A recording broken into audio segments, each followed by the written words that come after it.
ठाण्यात पावसाचा जोर चांगलाच वाढलेला आहे। सखल भागात पाणी साचायला सुरुवात झाली।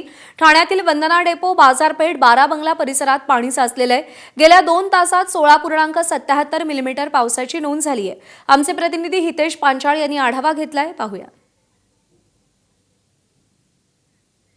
तर ठाण्यामध्ये पावसाचा जोर प्रचंड वाढलाय। सकाळी 10:15 वाजताची वंदना डेपो परिसरातली ही दृश्य आपण पाहतोय।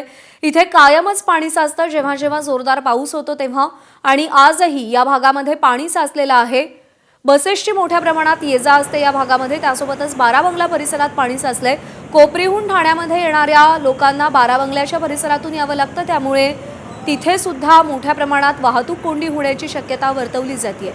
तर बाजारपेठ जिथे आहे, जांभळी नाका परिसर, टेंबी नाका परिसर, तिथे सुद्धा पाणी भरायची सुरुवात झालेली आहे।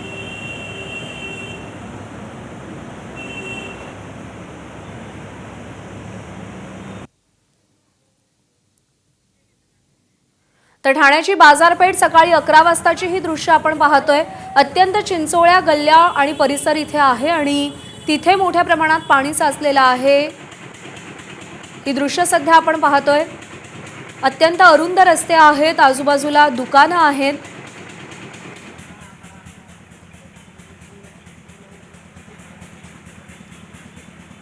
सकाळपासूनच संततधार पाऊस सुरू होता आणि आता मुसळधार पाऊस ठाण्यामध्ये कोसळताना आपल्याला पाहायला मिळते। अनेक जे सकल भाग आहे त्यामध्ये आता पाणी साचायला सुरुवात झालेली आहे। वंदना डेपो असेल, ठाण्यातील हा मुख्य बाजारपेठ आहे आणि या बाजारपेठेत देखील काल देखील अशीच परिस्थिती होती। 1 ते 2 फूट या ठिकाणी पाणी या ठिकाणी साचलं होतं। आता ठाणे महानगरपालिकेच्या वतीनं या ठिकाणी जे सफाई कामगार आहे ते या ठिकाणी नाल्यामधलं जे अडकलेला जो कचरा आहे तो काढण्याचं काम सध्या युद्ध पातळीवर सुरू आहे। तर दुसरीकडे या ठिकाणी स्टेशन पंपच्या वतीनं पाणीचा निचरा करण्याचा प्रयत्न सुरू आहे। या ठिकाणी जे नागरिक आहे ते या ठिकाणी पाणीमधून वाट काढताना आपल्याला पाहायला मिळते। मोठ्या प्रमाणात ठाण्यातील जे अनेक सखल भाग आहेत त्या ठिकाणी अशाच प्रकारे पाणी साचलेलं चित्र आपल्याला पाहायला मिळत आहे।